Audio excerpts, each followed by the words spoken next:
ஐயா வணக்கம். தமிழ்நாடு மக்கள்கிட்ட பேசுறேன். விடியல் தர போறார் ஸ்டாலின் தான் வராரு, விடியல் தர போறாரு அப்படின்னு சொல்லி இந்த அவங்க பாருங்க, அவர் வந்த நாளில் கொடுத்த கார்டு இது. என்னுடைய உறுப்பினர் கார்டு. எனக்கு நடந்த கொடுமையில தான் இப்ப நான் சொல்றேன். கட்சிக்காரனா நான் சொல்றேன். இவ்வளவு நாளும் பேசிக்கிட்டு இருந்தேன். இப்ப எலெக்ஷன் வந்துருச்சு. 5 வருஷமா என்னை கண்ணை மூடிட்டாங்க. எல்லாருமே எங்க கட்சிக்காரங்க எல்லாமே தூங்கிட்டாங்க. முதலமைச்சர் போய் யாராவது நேரில் போய் சந்திக்க முடியுமா? இங்க பாருங்க, நேரில் போய் சந்திச்சது. முதலமைச்சரை போய் நான் நேரில் சந்திச்சு உட்காந்து பேசினது. என் பசங்க கொண்டு போய் கொடுத்தது.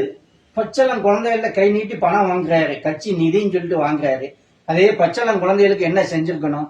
இதே என் தலைவர் கலைஞராக இருந்திருந்தா உடனே அவர் கேட்கிற கேள்வி என்ன தெரியுமா? பிள்ளைய சாப்பிட்டாங்களா அப்படின்னு தான் கேட்பாரு என் தலைவர் கலைஞர். கலைஞர் பத்த ஸ்டாலின் என்ன கேட்டா தெரியுமா? ஏன் வந்த?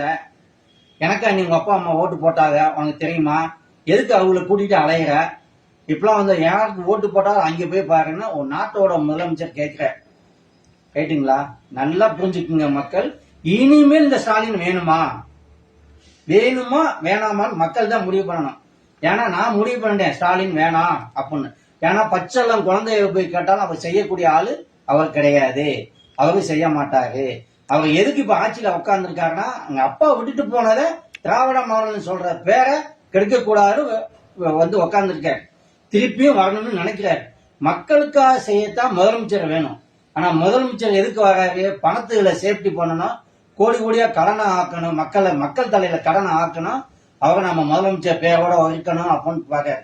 இன்னைக்கு எத்தனை கட்சி கூட்டணி தெரியுமா? 22 கட்சி கூட்டணி. என் தலைவர் எத்தனை கட்சி கூட்டணி? 2 கட்சி 3 கட்சி கூட்டணி வச்சு ஆட்சி அமைச்சிட்டு இருந்தார். உன்னால பாத்தியா 22 கட்சி நீ வா, நீ வான்னு வந்து வீடு வீடா போய் கெஞ்சுறாயா. வாரவனுக்கு தான் உனக்கு சீட்டு. சும்மா இல்ல, பணம். அண்ணா அறிவாலத்திலிருந்து பணம் போகுது ஒவ்வொரு இதுக்கும்.